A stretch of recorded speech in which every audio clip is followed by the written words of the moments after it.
Hey, everybody. Thanks for having us. So we're super excited to have Michael Atmore here. Besides maybe me, I think he might have one of the coolest jobs out there because he gets to work in the footwear industry as the editorial director, as you heard, of Footwear News. So we're thrilled to have you here. Thank you for joining us. Thank you. So I know, Michael, you're just back from lots of Fashion Week travels around the globe. And we thought we would start with kind of hearing your perspective on what you've seen on the street, what inspired you, kind of your take on the season. We definitely saw a lot of what I would call very practically rooted shoes. What would those be? Birkenstocks, Tevas. What you didn't see was a lot of heels, though. And you didn't see a lot of shoes that I would call fantasy shoes. Things felt very rooted in practicality. So I'd say that was the strongest trend. There was one shoe that swept really all fashion weeks, and that was a couple of the Bottega styles were really hot, seemed to be adopted by all the editors. And there were a couple other brands that, as I just mentioned, Teva and Birkenstock, that seemed to be everywhere, whether it was the original execution or some sort of enhancement. So I think one of the things you touched on was the prevalence of boots, so right? Really this boot story is so interesting because you've seen the over-the-knee execution, you've seen booties, now you're seeing sort of that middle ground. And I think, I would ask you how you're interpreting all of this boot action. Yeah, it's a great comment. And I think what we're excited about is exactly that there is a reason to buy not just one, but multiple boots this season because there is so much newness. Yep. Where it's been booties and over the knee. There is this amazing, tall, strong boot that's happening. I'm wearing my very favorite one, so the Celine. I think it's such a fresh feeling to have a to-the-knee boot. We haven't seen that in a while, and they work so well with everything that's happening in fashion today. So I think you'll see a lot of iterations of that continuing into the season. And of course, black is always fantastic, but there's so much wonderful color. So from burgundy to green and browns and camels. Yeah, and I think the really cool thing about boots is that there are so many options now, including the combat boot. Yeah, I mean, we definitely believe in the combat, and it's interesting, even a year ago, we were talking about Docs. They're going to be back, and we're going to see this whole influence, and it was so strong coming into the season. So there is just a giant range for the floors this season.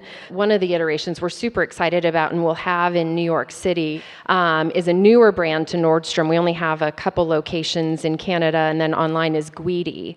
So we're really excited to see that. It's kind of a distressed, heavier look, but they do super cool color too. So we're super excited to have that one this season. And I think you'll see we have some exclusive styles launching in New York from Valentino and Prada, including an exclusive weather package from Prada. We're excited. I mean, what's better for the city than weather-resistant combat boots? It's like everybody's must-have. Mm-hmm. And I do think it hits another trend that I didn't talk about, and that is this tendency towards genderless styling. And I think the combat boot is front and center on that, no pun intended. So let's shift gears a little bit. Let's take it away from combat and go to a more feminine direction. What is the strength of that trend for you, Kristin? We go from a combat boot all the way over to this. Exactly. While it does have this old-fashioned connotation, it's really showing it in a much more modern way. And it's kind of that mix of really feminine and then also kind of tough. And I think of Dior, of the way those two looks come together. So the tulle skirt with a combat boot. But we also see kind of the block-heeled loafer as a way of kind of taking that more ladylike dressing in a different way. And you can wear those, obviously Gucci at the forefront, from denim to a midi skirt to gauchos. They're super versatile. And you see a lot of hardware embellishment there. And I think that looks really exciting for the season. So a lot happening in that trend for sure. We cannot let a conversation about the market go without touching on animal prints. Right. Right? Yes. So give us your take. Well, right now we love all the animals of the animal kingdom. I was saying to Michael Let it be clear. Ahead of time, we were talking about like which animal is rising, which is falling. And, there's those core animal prints. I mean, it's clearly a really strong leopard moment, but what we're really loving that's newer would be all the snake iterations and Crocs, and in particular in color. Yeah. I'm personally super excited. I mean, everything that has hit our floors lately, no matter what animal, seems to be working. And I love that customers are more curious and adventurous, I think, today, and how to put that together. And understanding how to wear it more neutrally instead of, oh, it's such a strong print, that it can just blend, and pattern and texture mixing is okay. Yep. Yeah. And I think it's interesting, the two questions that I get asked throughout my career more often than any other would be, how long do you think animal prints are going to last?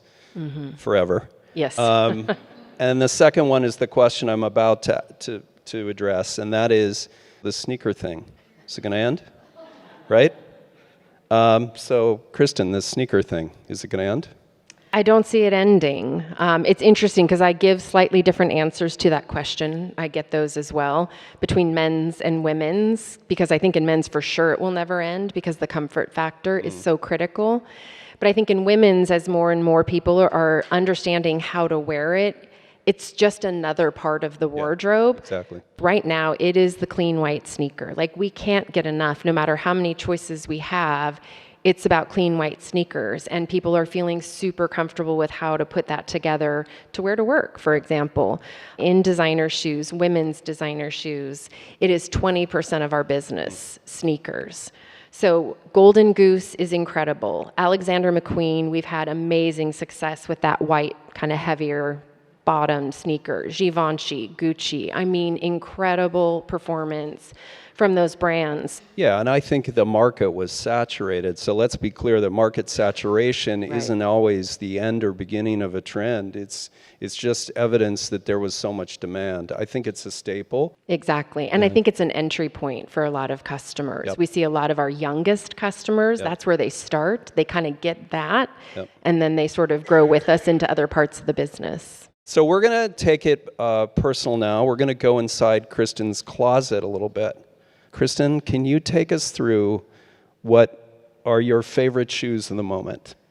And we actually have some visuals, I think. Yes, I had to go inside your closet? I had to shoot a few of my favorites for the season. So I'm obviously wearing my Celine boots right now. I'm obsessed with those. I kind of fell in love with animals. So I have two animal friends there, my Louboutin booties that are so comfortable. It's a new last, so it's fantastic. And then Vivier, which we've launched and had great success with. And it's a great new construction, kind of square toe, square heel, with, of course, the classic buckle. So I'm obsessed with those, and they're super cute with jeans. And then, Celine Patchwork Snake, how could you go wrong there? So they go with everything, and it's a great low heel. And for me, as someone who's worn heels my whole life, I'm so grateful to be wearing these amazing lower heels, so much more comfortable.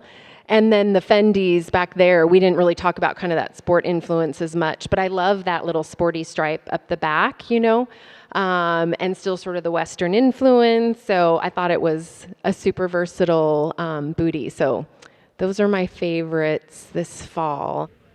I think more than ever today, our customers want to feel connected to brands. They do. It's not just product. It's not just a shoe. There needs to be a story and a connection. And I think we've heard that this morning, and we'll continue to hear that over the next couple of days. So make sure you're really taking that in and sharing it. And I love your openness and agree. The feedback we hear from all of you is critical. And we do try to pass that along and share it with our brand partners where there's an open to listen around where there's opportunity to do more. Well, Michael, thank you so much for being here. I know we're going to, hand over for a moment. Thank you. Appreciate your time.